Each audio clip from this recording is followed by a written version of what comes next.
Isaiah chapter 28, reading all together verse 16. Isaiah 28:16.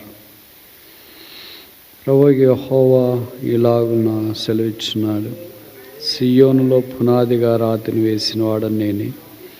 అది పరిశోధించబడిన రాయి, అమూల్యమైన తలరాయి, బహుస్థిరమైన పునాది అయిన మూలరాయి ఉన్నది. విశ్వసించువాడు కలవరపడడు. చాలామంది చదవట్లేదు. చదవండి, దేవుని వాక్యం చదవాలా. ఈ మంచి అలవాట్లు నేర్చుకోండి. కొన్ని చదవమన్నప్పుడు చదవాలా, ప్రార్థన అన్నప్పుడు ప్రార్థన చేయాలా. వాక్యానికి శక్తి ఉంది, మనకు లేదు కానీ కనుక చదవమన్నప్పుడు చదవండి. 16. ప్రభువు యెహోవా ఇలాగ సెలవిచ్చున్నాడు, సియోనులో పునాదిగా రాతిని వేసిన వాడు నేనే. అది పరిశోధించబడిన రాయి, అమూల్యమైన తలరాయి, ఓ స్థిరమైన పునాది అయిన మూలరాయి అయి ఉన్నది. విశ్వసించువాడు కలవరపడడు. ఆఖరి వరుస, విశ్వసించువాడు కలవరపడడు. యెషయా గ్రంథము అసమానమైనదని తెలియటానికి, చెప్పటానికి, గుర్తించటానికి ఒక 5 కారణాలు చూడటానికి ప్రయత్నం చేస్తాం. ఒక 50 మంది ఉంటే ఒక 5 మంది అయినా వాక్యం అంటే ఆసక్తి కలిగిన విద్యార్థుల్లాగా నేర్చుకునేవారు ఉంటే దేవుడు వారి ద్వారా కార్యం జరిగించే సమర్థుడు. దేవుడికి 50 మంది లేకపోయినా ఒకళ్ళున్నా దేవుడు కార్యం జరిగిస్తాడు. వాక్య పరిచర్య ద్వారా నేను మీకు ఏదో బోధించాలని కాదు, మీ ద్వారా బోధించబడడం కూడా నాకు అవసరము. అదే సమయంలో మనం అందరం కలిసి వాక్యపు విద్యార్థులుగా, sincere students of the scriptures ఉండినట్లుగా ప్రభువు మనకు పునాది వేసి ఈ వాక్యం మీద మక్కువ కలిగించి వాక్యం కొరకు జీవించినట్లుగా చేయాలని ఉద్దేశం. కనుక ఆ ఉద్దేశం కొరకై మనము కలిసి ఈ వాక్య పారాయణం చేస్తున్నాం. అందుకే యెషయా గ్రంథము అసమానమైనదని తెలియచేయటానికి మరలా 5 కారణాలు ఇప్పుడు చెప్పడానికి ప్రయత్నం చేస్తాం. మొదటిది, this is a complete picture of a sinner and a saviour. Sin and salvation. పాపమును గురించి, పాపుల రక్షకుని గురించి పరిపూర్ణమైన చిత్రపటం ఉంది. మొదటి అధ్యాయంలో మనం చూస్తాం కదా, పాపపు అరికాలు మొదలుకొని నడినెత్తి దాకా కొంచెమైనను స్వస్థత లేదు. అందుకనే రక్షణార్థమైన there are 3 universal invitations for the salvation documented in this book called Isaiah. Number 1, Isaiah 1:18, come, let us reason together. రండి, మన వివాదము తీర్చుకుందాము. Number 2, Isaiah chapter 45 verse 22, look unto me all the ends of the earth and be ye saved. సమస్త జనులారా నా వైపు చూచి రక్షణ పొందుడి.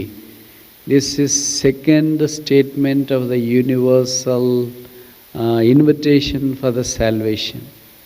Third statement, Isaiah chapter 55 verse 1.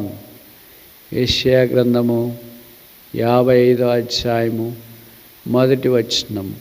Everyone that thirst come to the waters, and ye who have no money come, buy and eat. Come buy wine and meal, without money and without cost. So దీని గురించి ఒక పాట కూడా ఉంది సియోను గీతాల్లో, బహుశా పాతది అనుకుంటుంది మీలో చాలామందికి. దాహము గలవార్లారా నీళ్ళ యొద్దకు రారండి. The world is in full thirst. It needs that it thirst can be quenched. ప్రపంచం యొక్క దాహము తీర్చబడాలి. ఇశ్రాయేలీయుల యొక్క దాహము తీర్చిన బండ అయిన యేసు ప్రభువు ప్రపంచం యొక్క దాహము కూడా తీర్చాలని కోరుతున్నాడు. ఇశ్రాయేలీయుల దాహము కొరకై బండలో నుండి నీళ్ళు వచ్చినాయి.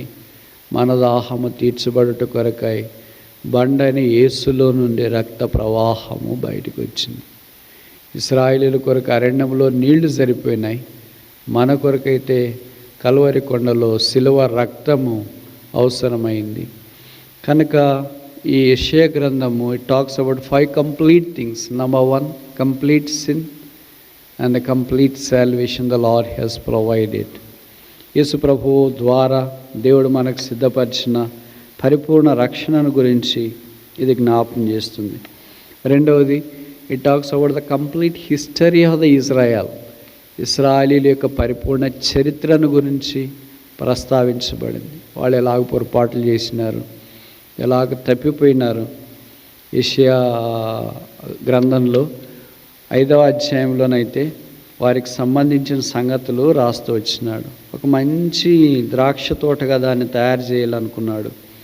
దానికి పాదులు తవ్వాడు, ఎరువు వేసినాడు, శ్రేష్టమైన ద్రాక్ష తీగలు నాటించి, బురుజులు కట్టించి, ద్రాక్ష తోటలు దొల్పించి అన్నీ బాగా చేసినాడు. బాగా అవుతుందేమో అని అనుకున్నాడు, కానీ కారు ద్రాక్షలు కాసింది.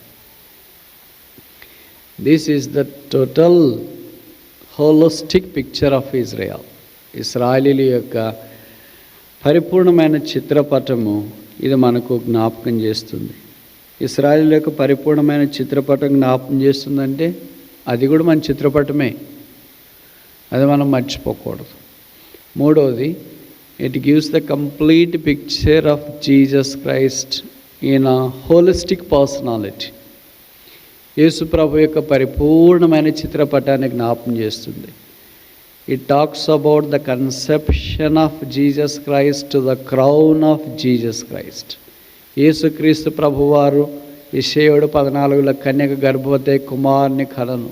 అక్కడ గర్భము దాల్చిన యేసు ప్రభు అక్కడి నుండి ఆయన సింహాసనాసీనుడు లేదా కిరీటధారి అయిన వ్యక్తిగా మనకు చివరి దాకా యెషయా గ్రంథంలో కనిపిస్తున్నాడు. అంటే గర్భములో ఉన్న యేసు 7వ అధ్యాయంలో, శిశువుగా పుట్టిన యేసు 9వ అధ్యాయంలో, యెషయా గ్రంథము 53వ అధ్యాయంలో సిలువలో ఉన్న యేసుక్రీస్తు ప్రభువు, ఆ తర్వాత యెషయా చివరి అధ్యాయాల్లో తిరిగి రానైన యేసుక్రీస్తు ప్రభువు. ఇలాగ పరిపూర్ణమైన పిక్చర్ను యేసుక్రీస్తు ప్రభువు ఆయన బాలుడుగా లేదా శిశువుగా, కుమారుడుగా, దాసుడుగా ఇలాగ పరిచర్య ధర్మం నిర్వహించినాడో ఆ సంగతిని జ్ఞాపకం చేస్తుంది. నాలుగవది, it gives the complete picture of the church. సంఘం యొక్క పరిపూర్ణమైన చిత్రపటాన్ని అది మనకు జ్ఞాపకం చేస్తుంది. ఏంటి సంఘము, ఎలాగో ఆరంభించబడింది, ఎలాగ ముగించబడుతుంది, దాని భవిష్యత్తు ఏంటి? 40 అధ్యాయం నుండి ఇవ్వబడిన వాగ్దానాలు చాలా అసమానంగా మనకు కనిపిస్తాయి. ఐదవది, ఆఖరిది, న్యూ క్రియేషన్, క్రొత్త ఆకాశము, క్రొత్త భూమిని గురించిన ప్రస్తావన. కనుక కనీసం ఈ 5 కారణాలను బట్టి బహుశా యెషయా గ్రంథము అసమానమైనది అని తెలియచేయటానికి పరిశుద్ధాత్మ దేవుని ద్వారా మనకు నేర్పబడటానికి అవకాశం వచ్చింది. యెషయా గ్రంథము 28:16 ప్రకారము, విశ్వసించువాడు కలవరపడడు. యేసు ప్రభువునందు విశ్వాసం ఉంచాలని, ఆయన పునాది రాయని, పరిశోధించబడిన రాయని, అమూల్యమైన రాయని, స్థిరమైన రాయని, మూల రాయని మనకు జ్ఞాపకం చేయబడుతుంది. విశ్వసించిన వాడు కలవరపడడం తెలుగులో ఉంది. విశ్వసించిన వాడు త్వరపడడు, తొందరపడడు అని ఒక భాషలో, అంటే ఇంగ్లీష్లో ఒక దగ్గర రాయబడింది. అదే పేతురు రాస్తాడు, విశ్వసించువాడు. పౌలు రాస్తాడు, విశ్వసించువాడు సిగ్గుపడడు. కనుక కలవరపడడు, విశ్వసించువాడు సిగ్గుపడడు, అలాగే విశ్వసించువాడు తొందరపడకుండా ఉంటాడు. ఇవన్నీ పదాలు మనం కలుపుకోవచ్చు. సిగ్గుపడడు, కలవరపడడు, తొందరపడడు, అనవసరంగా వేగంగా పని చేయడు. ఇలాంటి వాళ్ళు బైబిల్లో ఎవరైనా ఉన్నారా? బైబిల్లో మనకు కనిపిస్తారు. ఎందుకంటే మన మధ్యలో కూడా ఉండేది మనమే కదా, కనుక మన మధ్యలో కూడా మనకు కనిపిస్తూ ఉంటాం. కనుక మొదటి మనం చూసే వ్యక్తి, విశ్వసించువాడు తొందరపడకూడదు. ఆ తొందరపడిన వ్యక్తులు బైబిల్లో కనిపిస్తారు. దాంట్లో ఇప్పుడు నేను చెప్పాలనుకున్న వ్యక్తి 1 సమూయేలు 13వ అధ్యాయం, 1 Samuel chapter 3. సౌలును గురించిన ప్రస్తావన మనకు చెప్పబడుతూ వచ్చింది. 1 Samuel chapter 13.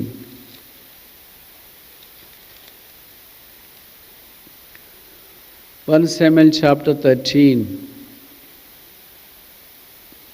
ఇది సౌలు యొక్క వృత్తాంతాన్ని జ్ఞాపకం చేస్తుంది.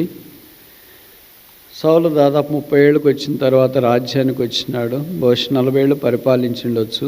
70 సంవత్సరాలకు బహుశా ఆయన ఈ లోకాన్ని ఇడిచిపెట్టిండొచ్చు.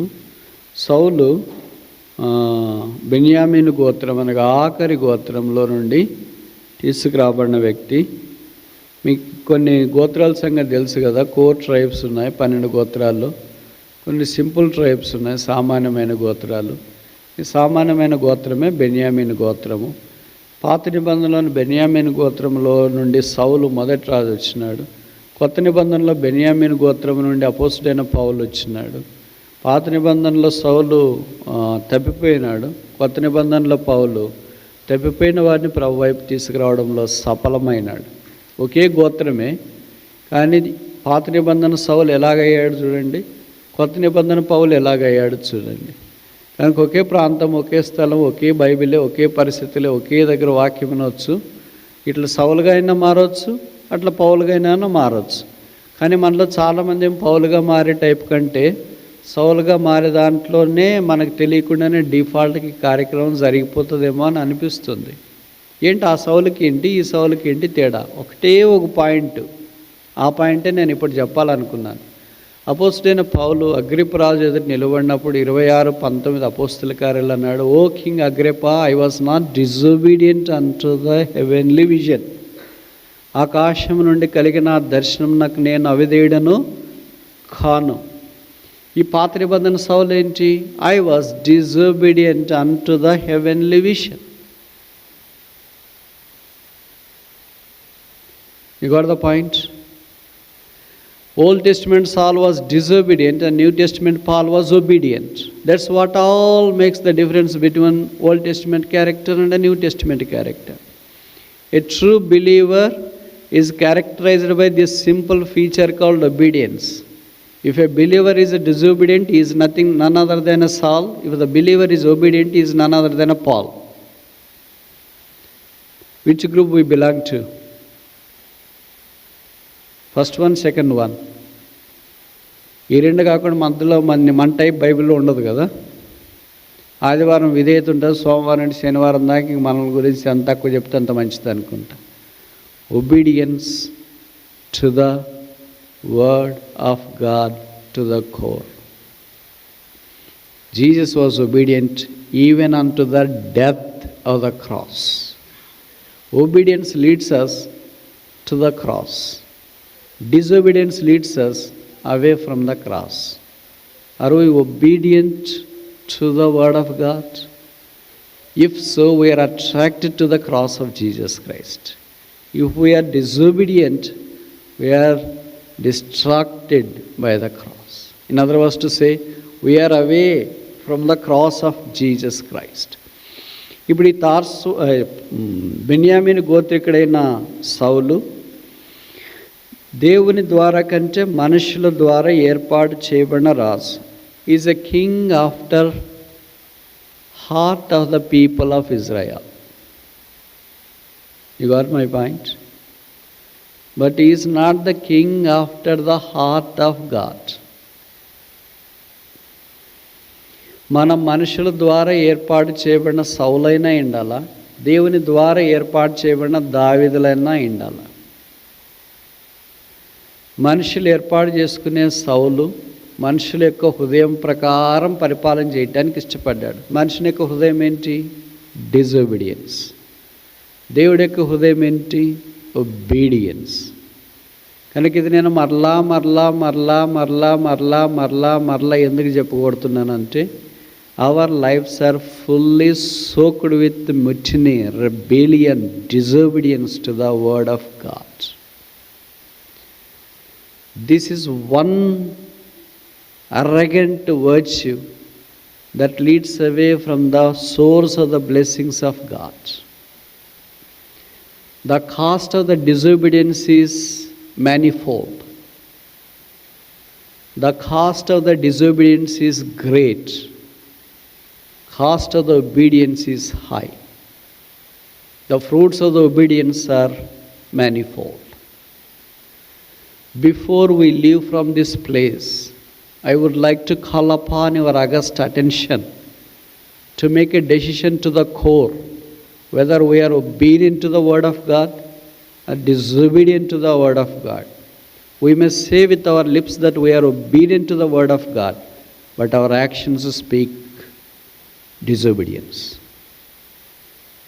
You got my point?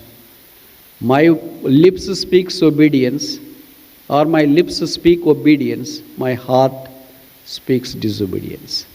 God is not reading what my lips are speaking, but He is reading what my heart is speaking.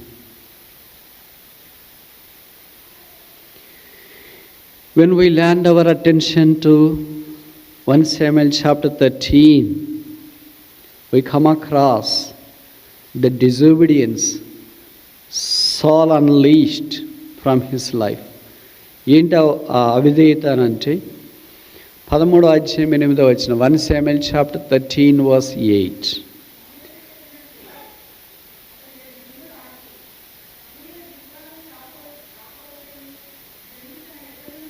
చాలు. సమూయేలు ఏం చెప్పినాడంటే సౌలుకి, నువ్వు గిల్గాల్ దగ్గరికి వెళ్ళు, 7 రోజులు వెయిట్ చెయ్యి, నేను వస్తాను, ఏం చేయాలో నీకు చెప్తాను అని చెప్పినాడు. ఎక్కడ చెప్పాడు? 10వ అధ్యాయము 1 Samuel chapter 10 verse 7. 1 Samuel 17. 7 దినముల పాటు నీవు అచ్చట నిలవవలెను. సౌలు దీనికి విధేయత చూపించాలి. సరే, ఇప్పుడు గిల్గాలకు వచ్చినాడు. 13వ అధ్యాయంలో మనం చూస్తే జరిగిన సంగతి ఏంటంటే 7 దినాలు వెయిట్ చేసినాడు. చూడండి, ఆ మాట రాయబడింది 13వ అధ్యాయం 8వ వచనం. చాలు, 7 దినాలు వెయిట్ చేసినాడు. మరి ఎక్కడ జరిగింది? Maybe last couple of hours. ఇంక 7 దినాలు అయిపోతుంది, ఇంక గంటకో 2 గంటలకో అవుతుంది అనేటప్పుడు అది ఎలాగ మనకు తెలుస్తుంది అని అంటే, దహన బలులు అర్పించిన వెంటనే 10వ వచనం verse 10. చాలు, వెంటనే సమూయేలు వచ్చింది. It was perhaps last hours of the 7th day. 7వ రోజు ఆఖరి గంటలు అయి ఉండొచ్చు. 7 రోజులు వెయిట్ చేసి ఆఖరి గంటలో తొందరపడినాడు. ఒకవేళ 7 రోజులు వెయిట్ చేసి ఆఖరి గంట 2 గంటలకు కూడా ఆగింటే తన జీవితం వేరుగా ఉండండేది. విశ్వసించువాడు తొందరపడడు, కానీ ఇక్కడేం చేసినాడు? తొందరపడినాడు. తొందరపడిన తర్వాత కలిగిన అపారమైన నష్టమే ఈ అధ్యాయంలో రాయబడుతూ వచ్చింది. ఆయనకు మొదటి నుండి కొన్ని అవలక్షణాలు ఉన్నాయి. మన అవలక్షణాలు ఉన్నట్టుండి ఒకే రోజు రావు. అది ఎప్పుడో స్టార్ట్ అయింటుంది, రోజు పెరుగుతూ ఉంటుంది. ఒక fine day it will come to fruition. ఓ దినాన పరిపూర్ణంగా అవుతుంది. ఈయనకున్న 11వ అధ్యాయం నుండి అవలక్షణాలు ఆరంభమవుతాయి. అది పూర్తిగా 15వ అధ్యాయంతో ముగిసిపోతుంది. ఆ తర్వాత జరిగిన సంగతి నాకంటే మీకు బాగా తెలుసు. ఏంటి? 11వ అధ్యాయం నుండి 15, 11, 12, 13, 14, 15 అధ్యాయాలు సౌలు జీవితంలో 5 అవలక్షణాలను జ్ఞాపకం చేస్తాయి. Number 1 Samuel chapter 11. ఇక్కడ దేవుని యొక్క మందసానికి సంబంధించి ఆయన సన్నిధిని గురించి ఆయన నిరాకరించిన సంగతి మనకు జ్ఞాపకం చేయబడుతుంది. ఈ despised the ark of God. ఇంకో మాటలో చెప్పాలంటే the presence of God. So the very fall of a believer starts in despising the presence of God. We people say that I haven't fallen, I am not backslidden, I am really standing in the presence of the Lord. That is the words, but in action it says altogether opposite. అయితే సందర్భంలోనికి వచ్చేటప్పటికి మనం దేవుని సన్నిధిలో నుండి తొలగిపోయినట్లుగా కనిపిస్తుంది. అందుకే ఆయన గిల్గాలకు వచ్చినాడు. చాలా సంతోషంగా ప్రజలతో ఉన్నారు. దేవుని మందసం విషయమై పట్టింపు లేకుండా ఉన్నాడు. రాజు దావీదు అయిన వెంటనే చేసిన పని ఏంటి? మనం ఒక స్థానంలోనికి వచ్చిన వెంటనే చేసే పని ఏంటి? ఒకవేళ మనకు ఉద్యోగం వచ్చిందనుకో, వెంటనే ఏం చేస్తారు? మీకు వచ్చిన వెంటనే మొదటి జీతం వచ్చిన వెంటనే ఏం చేస్తారు? చాలా అరుదుగా భక్తి పనులు చేసేవాళ్ళు ఉంటారు. మిగతా వాళ్ళంతా ఆన్లైన్ షాపింగో, బయటికి వెళ్ళడమో, ఏదో కొనుక్కోవడమో, ట్రిప్ పోవడమో, ఇవన్నీ this is all worldly things. కానీ దావీదు రాజు అయిన వెంటనే ఏం చేశాడో తెలుసా? How can I bring the ark of God to Jerusalem? యెరూషలేములోనికి నేను దేవుని మందసాన్ని ఎలాగ తీసుకొని వస్తా అంటే, దేవుని మందసము దేవుని సన్నిధిని జ్ఞాపకం చేస్తుంది. That was the concern David had. How can I bring the presence of God in to my self, in to my country, in to my people? That should be the question of every believer. That should always prompt. That question is not really popped up in the life of Saul. సౌలు యొక్క జీవితంలో ఆ ప్రశ్న లేదు. సౌలు రాజు అయిపోయిన తర్వాత ఈ ప్రశ్న రావాలి కదా, how can I bring the ark of God? దేవుని యొక్క మందసము అప్పటిదాకా సౌలు యొక్క దినాల్లోన విచారణ చేయకే ఉండిన వాక్యంలో రాయబడుతూ వచ్చింది. He was least bothered about the things pertaining to the heavenly realm. So many times we believers are blessed, not because what we are, because our tribe do not be counted a word in the sight of the Lord. దేవుని యొక్క దృష్టిలో మన యొక్క గోత్రం కానీ, ప్రజలు కానీ, పరిస్థితులు కానీ ఏది ఎన్నికైంది కాదు. ప్రజలు కావాలి అన్నారు కనుక సరే దేవుడు సైలెంట్గా ఉండిపోయాడు. Is the choice of people, not the choice of God. Are we the choice of the people or the choice of God? Choice of the people will be disobedient to God and obedient to the people. Choice of the God are obedient to God and obedient to people. You got my point? మన సంగతి ఏంటి మరి? ఇద్దరి choice కాదా మనం? మన చాయిసేనా? మనుషుల యొక్క చాయిస్ సౌలు, దేవుడి యొక్క చాయిస్ దావీదు. మనుషుల యొక్క చాయిస్ని దేవుడు సమ్మతించినాడు. ఎందుకో తెలుసా? తర్వాత చెప్తా. సమ్మతించినాడు. కానీ సౌలు ఏమనుకున్నాడంటే సేమ్ మన టైపే. ఏంది మన వల్ల వచ్చింది? అసలు మనం ఎంత హైట్ తెలుసా? ఎంత వెయిట్ తెలుసా? ఎంత బాగున్నామో తెలుసా? ఇది ఆయన గురించి చెప్పబడిన మాట. ఆయన హాల్ మార్క్ వచ్చేవేమో తెలుసా? అందరికంటే ఎత్తైన వాడు. He was good looking, handsome. అదేమిటో తెలియదు కానీ మరి ఎత్తంటే చాలా ఇష్టపడుతున్నారు ప్రజలు అప్పట్లో, ఇప్పట్లో కూడా. ఇట్స్ గుడ్, దేవుడు ఇచ్చినవి అవన్నీ. కానీ దాని మీద ఆయన మనసు పెట్టుకున్నాడు, కానీ దేవుడి మీద మనసు పెట్టుకోలేకపోయినాడు. చాలాసార్లు మనం కూడా భౌతికమైన దాని మీద మనసు పెట్టుకుని ఉంటాం. మన చదువు, అందము, కులము, డబ్బు, దీన్ని బట్టే మన అతిశయం ఉంటుంది, కానీ not the presence of God. We are more worried about our positions, but not the presence of God. Number one, he despised the presence of God. దేవుని సన్నిధిని ఆయన నిరాకరించినాడు. రెండవది చూస్తామా? 1 Samuel chapter 12. 1 Samuel chapter 12. ఈ 12వ అధ్యాయం అంతా నేను పైన చెప్పడానికి ప్రయత్నం చేస్తా. He despised the prayer unto God. దేవుడి కొరకు ప్రార్థన చేయాల్సింది చేయలేదు. 12వ అధ్యాయం 2వ వచనం. 1 Samuel chapter 12 verse 2. చాలు సిస్టర్. ఎవరు జరిగిస్తారు మన కార్యాలు? మనమే, మన పక్కన వాళ్ళే, మన ఎరుగు పొరుగు. రాజు మీ కార్యములను జరిగించు. ఏ రాజు? 24వ కీర్తన ఉంది, మహిమగల రాజు, సియోను రాజు. ప్రకటన గ్రంథంలో చెప్పబడింది రాజులకు రాజు, సర్వాధికారి అయిన రాజు. మత్తయి సువార్త 2వ అధ్యాయం 3వ వచనం యూదుల రాజు. మత్తయి సువార్త ఆఖరి అధ్యాయంలో మత్తయి సువార్త ఆఖరి అధ్యాయంలో Jesus of Nazareth, the king of juice. నజరేయుడైన యేసు యూదుల రాజు. ఆ యేసుక్రీస్తు ప్రభువు మీ కార్యములను జరిగించును. మనమేమనుకుంటామంటే మన కార్యాలు మనమే చేసుకోవాలి కదా, దేవుడేటి చేస్తాడని అనుకుంటాం. కానీ వాక్యంలో స్పష్టంగా ఉంది, జరిగించును. జరిగించాలంటే ఏం చేయాలి మరి? రాజు దగ్గరికి ప్రజలు వెళ్ళాలి, దాన్నే ప్రార్థన అని అంటాం. ఈ డిస్పైజ్డ్ ద ప్రేయర్. మనమేంటి ప్రార్థన చేయడం ఏంటి అని అనుకున్నాడు. మనం కూడా చాలాసార్లు అనుకుంటాం, మనమేంటి ప్రార్థన చేయడం ఏంటి అని. ప్రార్థన అంటే మనం ఏమనుకుంటామంటే ఏదో అవసరతలు ఉంటేనే ప్రార్థన అనుకుంటాం. అలాగైతే యేసుప్రభుకి ఏం అవసరం ఉంది ప్రార్థన చేయటానికి? మామూలు మనం ఏమైనా కావాలంటేనే కదా ప్రార్థన అని అనుకుంటాం. అలాగైతే దానియేలుకు ప్రార్థన చేసే అవకాశం ఏముంది, అవసరం ఏముంది? ఆయనకేం ఉద్యోగం లేదా, లేకపోతే ఇంకేమన్నా అవసరం ఉందా?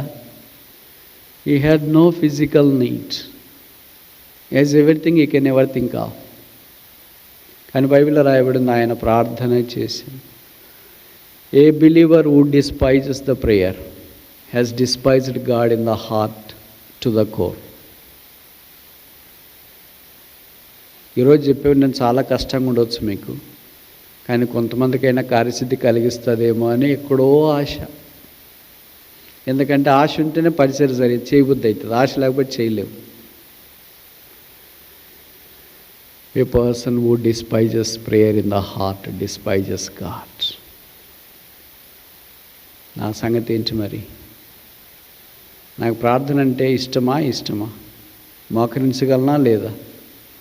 వయసును బట్టి, శరీరాన్ని బట్టి మోకరించకపోతే అది వేరే విషయం. అన్నీ బాగుండి కూడా మోకరించకపోతే దేవుడు మోకరింపు చేయాలనుకుంటే చేస్తాడు. దేవుడికి అదేం పెద్ద పని, అసైన్మెంట్ ఏం కాదు, ప్రాజెక్ట్ కూడా కాదు. ఇది వెరీ స్మాల్ థింగ్. కాకపోతే దేవుడు ఎంత గనడో ఇప్పుడు తర్వాత నేను చివరిలో చెప్పడానికి ప్రయత్నం చేస్తే ఇక్కడ దీన్ని ఆధారం చేసుకుని. మూడవది 1 Samuel chapter 13. ఇక్కడ ఇందాక సమూయేలు 7 రోజులు ఆగమన్నాడు కదా, సరే ఆగుతాను అన్నాడు. చివరి గంటల్లో వేగిరపడి పొరపాటు చేసినాడు. ఈ డిస్పైజ్డ్ ద ప్రీస్ట్హుడ్. యాజకత్వ ధర్మాన్ని నిరాకరించినాడు, త్రోసివేసిన, వ్యర్థపరిచినాడు. కనుక ఒకేసారి ఏది స్టార్ట్ కాదు. The fall of a believer is not accidental, it is gradual. The fall of a believer is not casual but gradual. సౌలు పరిస్థితి కూడా అదే, క్రమేణ. ఇప్పుడు 14వ అధ్యాయంలో కొంతమంది ప్రజలతోన కొన్ని పరిస్థితులు వచ్చినప్పుడు ఎలాగ జరిగినాయో మనకు పరిచయము. ప్రజలను చాలా తేలిగ్గా పట్టినట్లుగా సౌలు చూచినట్లు ఈ వాక్యం ద్వారా మనకు అర్థమవుతుంది. అందుకే 14వ అధ్యాయంలో ఈ despised the people of God, దేవుని ప్రజలను ఆయన నిరాకరించినాడు. 5వది ఆఖరిది 15వ అధ్యాయంలో ఈ డిస్పైజ్డ్ ద ప్రిసెట్స్, దేవుని వాక్యాన్ని నిరాకరించినాడు. కనుక 11వ అధ్యాయం నుండి ఇదంతా పెనరోమిక్ వ్యూ ఎందుకు ఇస్తున్నామంటే, మనం ఏదైనా చదువుతున్నప్పుడు తేలిగ్గా అర్థం కావటానికి ఈ విషయాలన్నీ ఉపయోగపడతాయి. ఇది చదవాలనుకున్న వాళ్ళు, నేర్చుకోవాలనుకున్న విద్యార్థులకు సంబంధించి ఇది, అంటే బైబిల్ విద్యార్థులకు. మిగతా వాళ్ళకి నాకు వచ్చు, నాకు అవసరం ఏముంది అనుకునే వాళ్ళు you can skip as usual. లేదా I want to stick on, I don't like to skip అనుకునే వారికి ఇప్పుడు చెప్పిన 5 పాయింట్లు ఉపయోగపడతాయి. మొదటిది ఏంటి? ఈ despised the presence of God, దేవుని సన్నిధిని నిరాకరించినాడు. రెండవది ఈ డిస్పైజ్డ్ ద ప్రేయర్, ప్రార్థన నిరాకరించినాడు. మూడవది ఈ డిస్పైజ్డ్ ద ప్రీస్ట్హుడ్. నాలుగవది ఈ డిస్పైజ్డ్ ద పీపుల్. ఐదవది ఆఖరిది ఈ despised the precepts of God, దేవుని వాక్యము, శాసనము, వాగ్దానాలను నిరాకరించిన. What consequences you could expect from a person who has despised all spiritual things? When he despised God, God despised him. Simple logic. 1 Samuel chapter 2 verse 30 says, He that honoreth me, him will I honor. He that despiseth me, he will be despised. నన్ను ఉపేక్షించువాడిని, నిరాకరించువాడిని నేను నిరాకరిస్తాను. ఇప్పుడు చెప్పండి, దేవుని ద్వారా నిరాకరించబడ్డము కంటే ఇంకేమైనా శాపము, శిక్ష ఏమైనా ఉందంటారా? There is no greater punishment other than being despised by God. He had chosen 12 గోత్రాలు ఉంటే యూదా మొదటి గోత్రమైన రూబేను మొదలుకొని చివరి గోత్రం దాకా ఇంతమంది broad spectrum of 12 tribes. God has a big choice అని చివరి దాంట్లో నుండి తీసుకుని వచ్చాడు. మన చాయిస్ కూడా అదే. మన ఊర్లో, మన క్లాసులో మనం చదువుకునేటప్పుడు, ఇప్పుడు మీకు ఫ్లాష్ బ్యాక్ ఒకసారి ఆలోచించండి. మీది ఆలోచించండి అంటే ఏమని అర్థం అంటే నాది కూడా ఆలోచించినాను అని అర్థం. మీరు కూర్చునే క్లాసులో ఎన్నో బెంచ్లో కూర్చున్నారు గుర్తుందా? చదువుకునేటప్పుడు ఎంత కష్టపడి చదువుకున్నారు గుర్తుందా? I myself know. నేను 7th క్లాస్లో last bench, 10th class last bench, intermediate last bench, degree last bench, MSc last bench. పిహెచ్డీలకు బెంచ్లు లేవనుకో. నాకంటే చాలా తెలివైన వాళ్ళు ముందు బెంచ్లో కూర్చునేవాళ్ళు. సార్ చెప్పమనిపే వాళ్ళు సార్ రాయకమునిపే వాళ్ళు ముందే చెప్పేవాళ్ళు. నేను అనుకున్నా, అమ్మో వీడు ఇక్కడే ఉండదురా నాయన, ఈ అమ్మాయి ఇక్కడే ఉండదురా, ఏమైపోతారో, ఎక్కడ దాకా పోతారో, ఏం చదువుతారో అని అనుకున్నా. మరి చాలామంది అక్కడే ఉండిపోయారు, ఎందుకో తెలియదు. నేను లాస్ట్ బెంచ్లో ఉన్నవాడిని. I never expected that I would be here in SFO attending some university program in world's third prestigious university called Stanford. ఈ స్టాన్ఫోర్డ్ అనే పదం నేను ఎప్పుడైనానంటే ఎంఎస్సి చదువుతునేటప్పుడు యూనివర్సిటీలో మాకు ఒక ప్రొఫెసర్ ఉండేవాడు. ఆయన చాలా గంభీరంగా ఉండేవాడు. క్లాస్కి వచ్చినప్పుడు ఏదైనా ప్రశ్నలు అడిగిన తర్వాత జవాబు చెప్పకపోతే ఒకసారి తిట్టాడు, నన్ను కాదు వేరే వాళ్ళని. ఎందుకంటే నేను లాస్ట్ బెంచ్లో కూర్చున్న వాళ్ళని అడగరు కదా, వాళ్ళకి తెలుసు లాస్ట్ బెంచ్లో కూర్చుంటే అడగకూడదు అని లాస్ట్ బెంచ్లో కూర్చుంటారు అని అర్థం. అంటే మేము మీ జోలికి రాము, మీరు మా జోలికి రావద్దు. అర్థమైందా నేను చెప్పే పాయింట్? కనుక టీచర్ వాళ్ళని అడగడు, వాళ్ళు టీచర్ని పట్టించుకోడు. వాళ్ళ పనులు వాళ్ళే చేసుకుంటారు, టీచర్ పని టీచర్ చేసుకుంటారు. అప్పుడు ఒకడు కేర్లెస్ కూర్చుని ఉంటే వాడిని లేపి సార్ తిడతా ఇలాగ అన్నాడు, ఏంట్రా నువ్వు స్టాన్ఫోర్డ్ ప్రొఫెసర్ అనుకున్నావా అని. First time I heard this nectar in my years. అప్పుడు దాకా నాకు స్టాన్ఫోర్డ్ ప్రొఫెసర్ అంటే ఏంటో, అసలు స్టాన్ఫోర్డ్ అంటేనే ఏంటో తెలియదు. ఆక్స్ఫర్డ్ విన్నాం, కేంబ్రిడ్జ్ విన్నాము, హార్వర్డ్ విన్నాం, కానీ స్టాన్ఫోర్డ్ అనేది వినలేదు.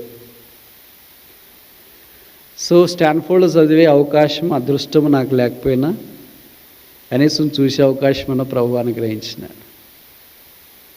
కనుక వరల్డ్స్ థర్డ్ ప్రెస్టీజియస్ యూనివర్సిటీ అంటే మీరు ఊహించండి. దేవుడు కరుణిస్తే ఎక్కడి నుండి ఎక్కడి దాకా తీసుకుని వస్తాడో చూడండి. మీలో కూడా చాలామంది చెప్తారు, ఒక్కొక్కళ్ళు సాక్ష్యం చెప్పమంటే మైకులు తక్కువ వస్తే బ్యాటరీ అయిపోతుంది, సాక్ష్యం అయిపోదు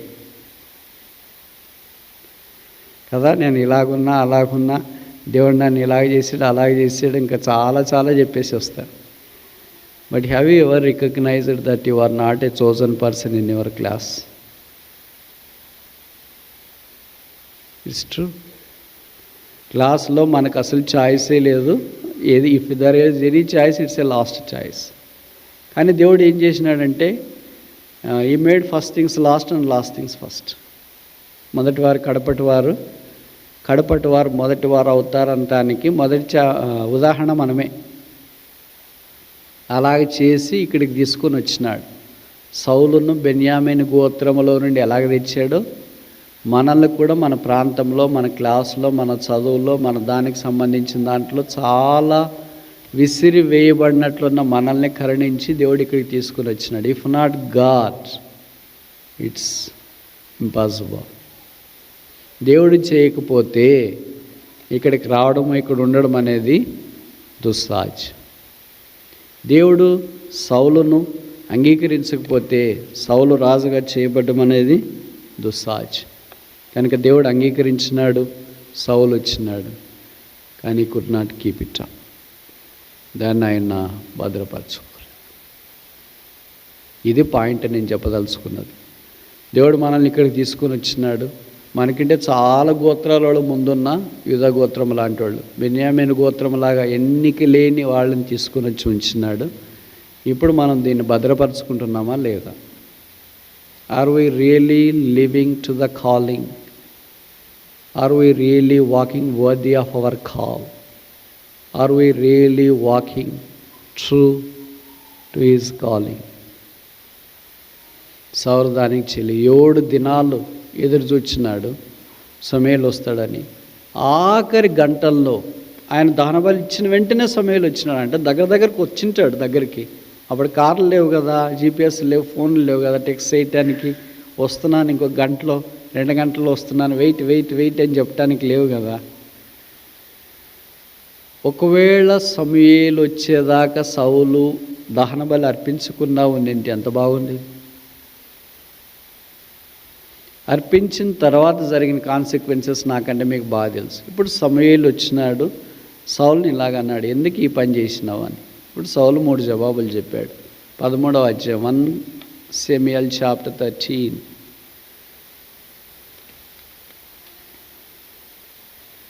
verse 11.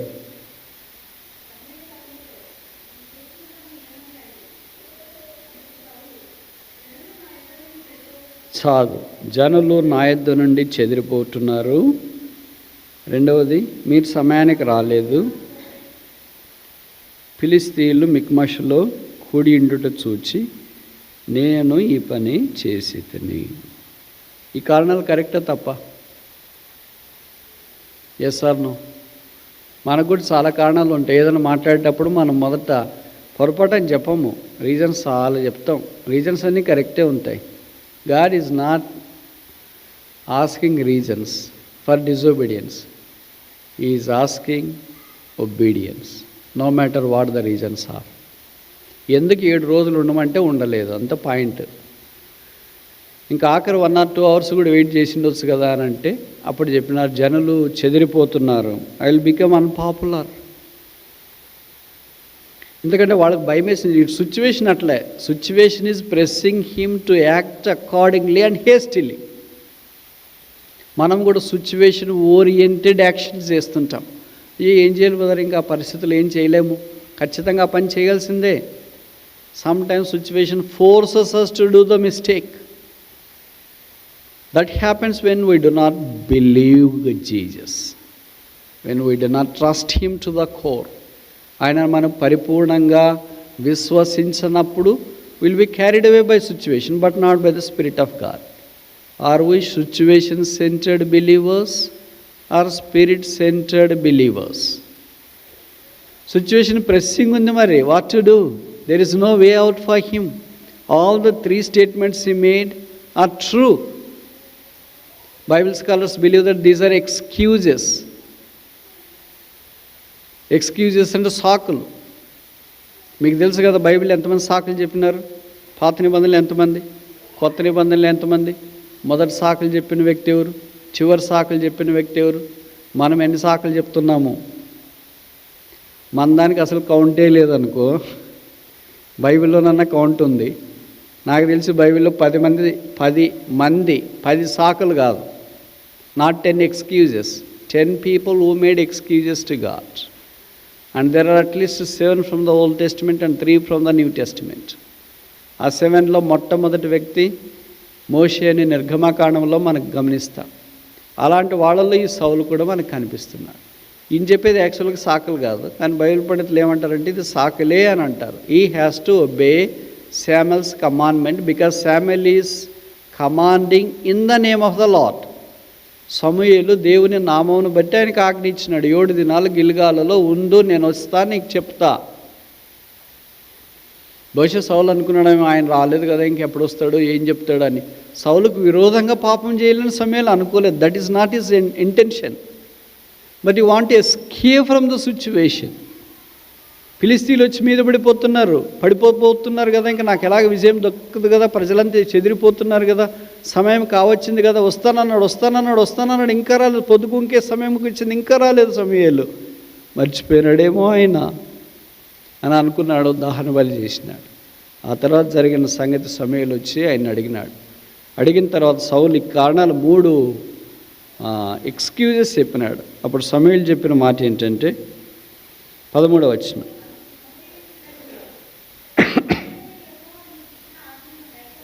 ఎవరిచ్చినారు ఆజ్ఞ? ఎవరిచ్చారు? 1 సమయాలు 10:7-9 మనం ఎవరిని చూసినాము? 1 Samuel chapter 10 ఎవరు చెప్పినారు?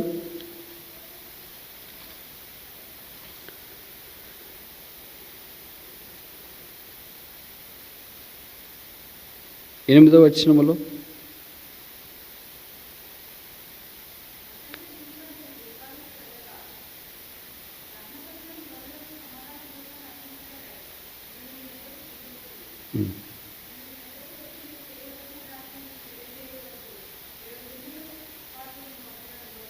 తొమ్మిదవ వచనం చాలు. ఎవరు చెప్పినారు ఈ మాటలు? సమూయేలు. ఇక్కడ సమూయేలు ఏం చెప్తున్నాడు? యెహోవా ఆజ్ఞ. అంటే యెహోవా ఆజ్ఞ ఎవరి ద్వారా వచ్చింది? సమూయేలు ద్వారా వచ్చింది. సమూయేలు ద్వారా పలకబడిన మాట దాని మొదలుకొని బెర్షెబా దాకా ఆయన దాదాపు 40 సంవత్సరాలు ఈ పని చేసిన దినాల్లో ఏ ఒక్క మాట కూడా తప్పిపోకుండా దేవుడు నెరవేర్చినాడంట. Out of it is. కనుక సమూయేలు దేవుని మాటలే పలికినాడు, సౌలు దేవుని మాటలనే గుర్తించినాడు. కానీ జరిగింది ఏంటంటే ఆ మాటలకు అవిధేయత చూపించినాడు. నీ దేవుడైన యెహోవా నీకు ఇచ్చిన ఆజ్ఞను గై కనుక నీవు అవివేకపు పని చేసేటివి. Every hasty decision is a foolish decision. Every decision we make in haste is a foolish decision. అది భార్య ఇష్టపడిందనో, భర్త ఇష్టపడినాడనో, పిల్లలు ఇష్టపడినారనో, లేదా పక్కనున్న కొలీగ్స్ ఇష్టపడ్డారనో, any decision we make in haste is a foolish. నీవు అవివేకపు పని చేసేది. రాజు ఏంటి అవివేకం పని చేయడం ఏంటి? అందరికంటే ఎత్తైన వాడు ఏంటి అవివేకం పని చేయడం ఏంటి? మొదటి రాజు ఏంటి అవివేకం పని చేయడం ఏంటి? బెన్యామీన్ గోత్రంలో నుండి వచ్చిన వాడు ఏంటి అవివేకం పని చేయడం ఏంటి? Can you imagine a anointed person of the stature and magnitude of that of a Saul, who was anointed by the most profound prophet called Samuel, could do a foolish act? If that happens in the life of Saul, what about you and I? మనం సమూయేలు కంటే గొప్పవాడని యేసుప్రభు అభిషేకించినాడు. పరిశుద్ధాత్మక అభిషేకం మనం పొందినాము. ఇప్పుడు దేవుని యొక్క వాక్యం మన చేతులు వేయబడింది. When God's word is released, unleashed unto us, do we accept it with utmost obedience, or do we reject it to the core? Every rejection is a rebellion. తిరుగుబాటు చేయడం అంటే ఏదో రివోల్ట్ మాదిరి జెండాలు పట్టుకొని చేసి కేకలేసేదని కాదు. The heart that goes opposite to the word of God. ఇశ్రాయేల్ గురించి చెప్పబడింది అదే. ఇశ్రాయేలీలు హృదయమందు వెనుకకు పోగోరిరి. They wanted to go back to Egypt. That is none other than nothing but rebellion. Rebellion has a serious consequences, and the ramification of rebellion are vital. ఇప్పుడు జరిగిన సంగతి ఏంటంటే తర్వాత వచ్చిన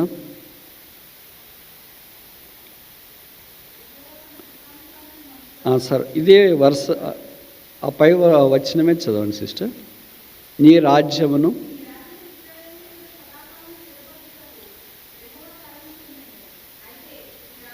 చాలు. What a shocking statement is this. అయితే నీ రాజ్యము నిలవదు. For a simple act of rebellion, is this a high price we need to pay? మనకేమనిపిస్తుంది, చిన్న తప్పే కదా బ్రదర్, క్షమించవచ్చు కదా బ్రదర్, అంత పెద్ద తప్పేం చేయలేదు కదా, ఇంత పెద్ద శిక్షణ. మనకే చిన్న పాపము పెద్ద శిక్ష అనేది దేవుని దృష్టిలో చిన్న పాపాలు మిడిల్ పాపాలు, వైట్ పాపాలు, నల్ల పాపాలు అట్లే ఉండవు. పాపాలన్నీ ఒకటే, పాములన్నీ ఒకటే. ఎలాగో పాపాలన్నీ కూడా ఒకటే దేవుని దృష్టిలో. అది తిరుగుబాటు పాపమైనా, అపవిత్రత అయినా, ఏ పాపమైనా దేవుని దృష్టిలో అది పాపమే. నీ రాజ్యము నిలవదు. ఇప్పుడు ఏం చెప్పదలుచుకున్నానంటే 14వ వచనంలో దేవుడు అన్నాడు, యెహోవా తన చిత్తానుసారమైన మనుషుల ఒకరిని కనుకొని ఉన్నాడు. అంటే దావీదు, నువ్వు ఆజ్ఞాపించిన దాన్ని నువ్వు గైకొనకపోతేవు గనుక యెహోవా తన జనుల మీద అతనిని అధిపతిగా నియమించును. ఇప్పుడు నేను ఒక ప్రశ్న అడిగి ముగించాలని కోరుతున్నాను. దేవుడు సౌలును ఆ రాజ్య అధిపతిగా ఉండి తప్పించాలని కోరినాడు. వెంటనే తప్పించినాడా? టైం ఇచ్చినాడా? చెప్పండి, తొందరగా ముగించేస్తాము. మిమ్మల్ని ఇబ్బంది పెట్టడం నాకు కూడా ఇబ్బందిగా ఉంది. Yes or no? టైం ఇచ్చినాడు. ఎంత టైం ఇచ్చినాడు? ఎందుకు ఈ మాటలు అడుగుతున్నానంటే, how good is God although we are rebellious. But it's so sad that we don't like to taste the goodness of God in spite of our rebellion. He gave for about 38 years. From chapter 13 to chapter 31, 1 Samuel last చాప్టర్లో చచ్చిపోయినాడు.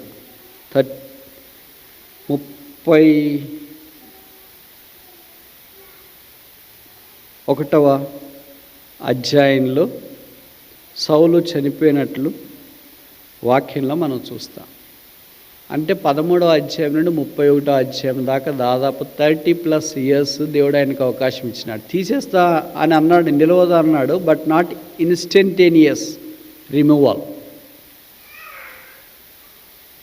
ఇంత time ఎందుకు ఇచ్చినాడు? Why? ఇంత time ఇచ్చి చనిపోయిన తర్వాత కూడా దావీదు సమూయేలు 2వ గ్రంథం 1వ అధ్యాయంలో అన్నాడు కదా, oh how mighty are fallen, అయ్యయ్యో బలాఢ్యులు పడిపోయిరి. God gave 38 years at least, or say for example 30+ years for Saul to repent for his rebellion. ఇప్పుడు సమూయేలు వచ్చి నీ ఎదుట రాజ్యం నిలవదు అన్న వెంటనే భయపడాలి కదా, పశ్చాత్తాపం రావాలి కదా. అయ్యో మరి ఇప్పుడు ఏం చేయమంటావన్నా చెప్పండి, క్షమాపణ పొందమంటావా, లేకపోతే ఏం చేయమంటావు, ఇంకా బల్ల అర్పించమంటావా, వెళ్ళమంటావా, మళ్ళీ గిల్గాల్కి వెళ్ళమంటావా, tell me what you want me to do. ఒక్క దగ్గర కూడా ఆ తర్వాత తన పొరపాటు విషయమై, తన పతనం విషయమై, తన అవిధేయతను గురించి ఆలోచించడానికి ఇష్టపడలేదు. A rebellious person will ruin himself by his own ramifications. 13వ అధ్యాయంలో అలాంటి స్థితిలో నుండి 31వ అధ్యాయంలో తను తాను చంపుకునే దశలాగా వెళ్ళిపోయాడు. What a fatal blow. This is a true picture of a rebellious Christian today. He that believeth will not act hastily.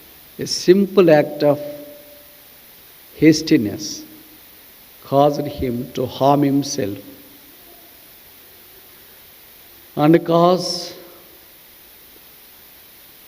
total failure to his reign and his realm and his people. ఆయన దినాల్లో ప్రజలు సంతోషంగా ఉన్నారు అని అంటే అస్సలు ఉన్నట్లు వాక్యం చూడం. 40 ఏళ్ళుగా ఆయన ఒకటే పని చేసినాడు. ఏం చేసినాడంటే దావీదును తరిమినాడు. మందసం ఆలోచించలేదు, మందిరం కట్టాలని ఆలోచించలేదు, దేవుని మందసం తీసుకొని వస్తామని ఆలోచించలేదు, ప్రజలను పరిపాలన చేస్తామని ఆలోచించలేదు, ఎక్కడైనా వాక్యం ప్రకటించడానికి ప్రవక్తలను పంపిస్తామని ఆలోచించలేదు, మందిరం శుభ్రం చేయాలని ఆలోచించలేదు. Not even a single godly work is mentioned in his whole realm or reign. ఆయన చేసిన దినాలన్నింటిలో ఒక్కసారి కూడా ప్రభు కొరకు కార్యములు చేసినట్లుగా మనం చూడం. What a colossal fall. This is our picture too. ఒక్క పొరపాటు ద్వారా ఆరంభంలో మనకు అది ఒక్కటే అనిపిస్తుంది, దానికి ముందు ఎన్నో సీక్వెల్ ఇవన్నీ. విశ్వసించువాడు ఆతురపడడు. 1 గంట 2 గంటలు ఆగిన ఎంత ప్రమాదం తప్పించుకుని ఇచ్చాడు. ఆగలేదు. చేయాలనుకుని చేస్తారు. మనం కూడా అనుకుంటాం, నేను చేయాలనుకున్నానా, నన్ను ఎవ్వరు ఆపలేరు. నేను కాదు, మనం చాలాసార్లు అనుకుంటూ పోట్లాడేటప్పుడు అట్లా మాట్లాడతారు కదా, భార్య భర్తలు పిల్లలు అందరితో పోట్లాడతారు. Daddy if I want to do nobody would stop me. భర్త భార్యతో, భార్య భర్తతో ఇలాగే మాట్లాడుతుంటారు. If I want to do that nobody would stop me. If I want to buy a car nobody would stop including God. అట్లా మాట్లాడేవాళ్ళు కూడా ఉన్నారు. మీకు టైటానిక్ షిప్ తయారు చేసిన ఆయన చెప్పిన స్టేట్మెంట్ ఇదే, even God cannot sink the ship. Titanic ship తయారు చేసిన తర్వాత ఇంగ్లాండ్ దేశం నుండి వాషింగ్టన్ డీసీ దగ్గరికి వస్తుంది కదా, వచ్చేటప్పుడు అట్లాంటిక్ మహాసముద్రం మీద నుండి సెయిల్ అయిపోతూ ఉంది అని పోయబోతుంటే విలేకరులు వచ్చి ఆయన అడిగినారు టైటానిక్ తయారు చేసిన ఓనర్ని, ఏంటంటే షిప్ ఎలాగుంది మిగతా దానికంటే, even God cannot sink this. దేవుడు కూడా దాన్ని ముంచలేడు. దేవుడి మాట వినింటాడా లేదా? Yes or no? అపనమ్మకం కదా, ఎందుకు చెప్పాలి అని కదా, ఏం చెప్తాంలే అని కదా. వినింటాడా లేదా? దేవుడు వింటాడు. నా దాకా ఎందుకు నాన్న, నీళ్ళే ఉన్నాయి, అట్లాంటిక్ మహాసముద్రం చాలు. ఈ 4-5 మహాసముద్రాలు ఉన్నాయి, అంత పెద్ద మహాసముద్రాలు ఎందుకులే, మీ దగ్గర ఉండేదే చాలు, ఇక్కడ దాకెందుకు అని. మనం కూడా కొన్నిసార్లు ఏమంటాం, ఎవరు నన్ను ఏం చేసుకోలేరు, ఎవరు దాకెందుకు నాన్న, చిన్న కరోనా వైరస్ చాలులే. మీకు తెలుసు కదా 10,000 వైరస్లు ఉన్నాయి. 10,000 వైరస్లో ఒక్క వైరస్ చాలు ప్రపంచాన్ని మూసేసింది దాదాపు 1 సంవత్సరం. ఎన్ని బిలియన్ల loss nobody can ever estimate. దేవుడి దాకా ఎందుకు వైరస్లు, దేవుడి దాకా ఎందుకు సముద్రము? అందుకని మనిషి ఎలాగ మాట్లాడతాడంటే, ఈవెన్ గాడ్ కెనాట్. ఈ ప్రేజ్ చాలామంది మాట్లాడుతుంటారు. అంటే అది ప్రేజ్ వాడాలని వాడతారో, గర్వంతో వాడతారో, స్వశక్తితో వాడతారో, అహంతో వాడతారో, దేంతో వాడతారో తెలియదు. కానీ if I want to buy this, even God cannot stop. If I want to do this, even God cannot stop. If I want to go there, even God cannot stop. Even God cannot, even God cannot. God hears all these things. మరి ఆయన ఎందుకు brother reaction చేయలేదంటే, సౌలుకి ఇచ్చినట్లు 30 ఏళ్ళు grace period ఇచ్చినాడు. ఆ grace పీరియడ్లో ఉన్నాం ఇప్పుడు మనం, అంతే. అట్లంటే తప్ప? నేనేం బెదిరించట్లేదు, మీరేం బెదిరిస్తున్నారు. మీరు బెదిరే రకం కాదనుకో, అది వేరే విషయము. మాలాంటి వాళ్ళు ఎంతోమందిని చూసింటారు, ఎన్నో వినింటారు యూట్యూబ్లోన అక్కడ ఇక్కడ అంతా. అంత తేలిగ్గా బెదరుతారా ఏంటి? This is a grace period. We can come back to him. యేసు ప్రభు యొక్క శిలువ వైపు చూచి, ప్రభు నీవు శిలువ దాకా విధేయత చూపించిన, అయితే నేను శిలువ ఎద్దే విధేయత చూపిస్తున్నా. విధేయత చూపించాలని మనసు ఉంది, కానీ జీవితంలో ఓడిపోయి అవిధేయత చూపిస్తున్నాను. విధేయత ద్వారా, శిలువ ద్వారా సింహాసనం, ప్రభు మనల్ని అందరినీ ఆ సింహాసనం మీదకి తీసుకురావాలని కోరుతున్నాం. సౌలు సింహాసనం 40 ఏళ్ళే, దావీదు 40 ఏళ్ళే, సొలొమోను 40 ఏళ్ళే. భూమి మీద ఉన్న వాళ్ళదంతా కొంతకాలమే. అయితే యెహోవా సింహాసనం సదాకాలం ఉంటుంది. ఆయనతో పాటు మనం కూడా సింహాసన ఆసీనులు కావాలని దేవుడు మనల్ని ఏర్పాటు చేసుకున్నాడు.